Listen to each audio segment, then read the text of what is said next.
মারা গেছে 14 বছর হলো। 14 বছরের মধ্যে আগে যে সরকার ছিল উনি কিন্তু বলছে আমার ফেলানির বিচার করবে, কিন্তু আজও যাবৎ আমার ফেলানির বিচার ওই সরকার করে নাই। বা কোনো জায়গায় যদি ফেলানির বিচার চাইতে গেছি, কিন্তু অনেক ভয়ে ভয়ে কিন্তু আমরা চলছি তখন। কিন্তু এখন আমাদের এই যে নতুন সরকার একটা হয়েছে, ওনার কাছে আমাদের দাবি যে আমার ফেলানির বিচারটা যেহেতু ওই সরকার করতে পারে নাই, কিন্তু এই সরকারের কাছে আমার দাবি আমার ফেলানির বিচারটা যদি হয় তাহলে কাঁটাতারের বেড়ার মধ্যে আর কোনো মার সন্তান এরকম হারাবে না। আমি যেরকম 14 বছর ধরে কাঁদতেছি, ওরকম যেন কোনো মার সন্তান যেন না হারায়, তারাও যেন এরকম না কান্দে যদি আমার ফেলানির বিচারটা হয়। এটাই বাংলাদেশ সরকারের কাছে আমার দাবি। তখন তো মনে করেন যে যখন আওয়ামী লীগ সরকার ছিল, তখন তো আওয়ামী লীগ সরকার আমাদেরকে খুব আশা দিছে, আমার বাচ্চা বাচ্চা পড়াশোনার খরচা দিবে, বা ওনারা পড়াশোনা করলে ওনাদের ভবিষ্যতে একটা করে দিবে। পরে যখন আমরা আসলাম ভারত থেকে আসার পরে ওনারা যখন আমাদেরকে আনলো আগের সরকার, আইনা তো মনে করেন যে আমাদের কোনো খোঁজ পাত্তাই নেয়নি। যদিও কোনো জায়গায় কিছু চাইতে গেছি, অনেক প্রশাসন বা এই যে ডিসি এগুলা কেউ আমাদেরকে সাড়া দেয় না, আরো ভয় দেখাইছে যে এগুলা করা যাবে না। কিন্তু আমরা ওইভাবেই ছিলাম।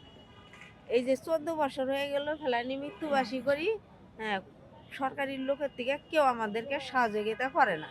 আমরা নিজেই খুব অভাবী সংসার আমাদের। তবুও আমার মেয়ে মারা গেছে 7 জানুয়ারি, আমি 7 জানুয়ারি মিলাদ মাহফিল করি। হ্যাঁ, কিন্তু আগের সরকারও বিচার করে না, কিন্তু এখন আশা যে আমাদের বাংলাদেশের সরকার হয়তো বিচারটা করলে হয়তো মনে করেন যে আর আমার ফেলানি বিচার করলে আর ভারতে কোনো মার সন্তান হারাইতে হবে না, বা ভারতীয়রা ওই যে বেছে বেড়া ওরা বুঝতে পারবে যে না বাংলাদেশে প্রতিবাদ করতে জানে। যেরকম ওরা আমার ফেলানিরে মারে কাঁটাতারের মধ্যে ঝুলিয়ে রাখছে, ওরকম যদি আমাদের বাংলাদেশের লোক যদি ওদের লোকের ঝুলিয়ে রাখতো, কিন্তু ওরা কিন্তু ছাড়তো না, ওরা কিন্তু এই বাংলাদেশকে ছাড় দিত না। কিন্তু আমাদের বাংলাদেশ গরিব রাষ্ট্র, কিন্তু আগে ছিল হাসিনা সরকার, উনি তো মনে করেন যে ভারতেরই সব কিছু, ওনাকে যেভাবে রাখছে উনি সেইভাবেই থাকছে। কিন্তু এখন আশা করি যে আমাদের যে সরকার আছে উনি আমার ফেলানির বিচারটাও করবে। হ্যাঁ, বা আমরাও এই যে বাচ্চা বাচ্চাগুলো যে পড়াশোনা করাই দিয়েছি, এটার চাকরি বাকরি যে দিতে চাইছে, হয়তো এই সরকার আমাদেরকে এটা দিবে, এটা আমাদের দাবি। আপনার কি মনে হয় যে আপনি বিচার পাবেন আপনার মেয়ের এই হত্যা? এখন তো 14 বছর ধরেই তো ওইটাই আশা করে আছি যে বিচার পাবো পাবো, কিন্তু আজ পর্যন্ত তো পাইলাম না। আন্টি ফেলানীর বাবা কি কাজ করে?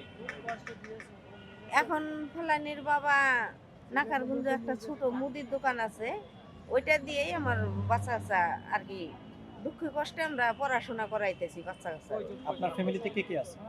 আমার ফ্যামিলিতে 3 ছেলে 2 মেয়ে, আর আমরা 2 জন। আন্টি একটু বলবেন সেই দিন আপনার মেয়ে ওইখানে কেন গেছিল, বা ওই দিন কাঁটাতারে ঝুলে যখন আপনারা নামাইলেন, নামানোর পরে কি কি হয়েছিল আপনাদের আমি সাথে? ছিলাম। হ্যাঁ, আপনি আমি ছিলাম। আপনি এখানে ছিলেন না? পরবর্তী থেকে আপনি জানতে পারছেন যে আসলে কি হয়েছিল? পরে আমি তো আসছি ফেলানি মারা যাওয়ার পরে 39 দিন বাদে আসছি ভারত থেকে। যখন আপনার মেয়ে মারা গেছে তখন আপনি ভারতে ছিলেন? হ্যাঁ। আচ্ছা ঠিক আছে, জি, আচ্ছা, আচ্ছা ঠিক আছে। ওকে, ধন্যবাদ।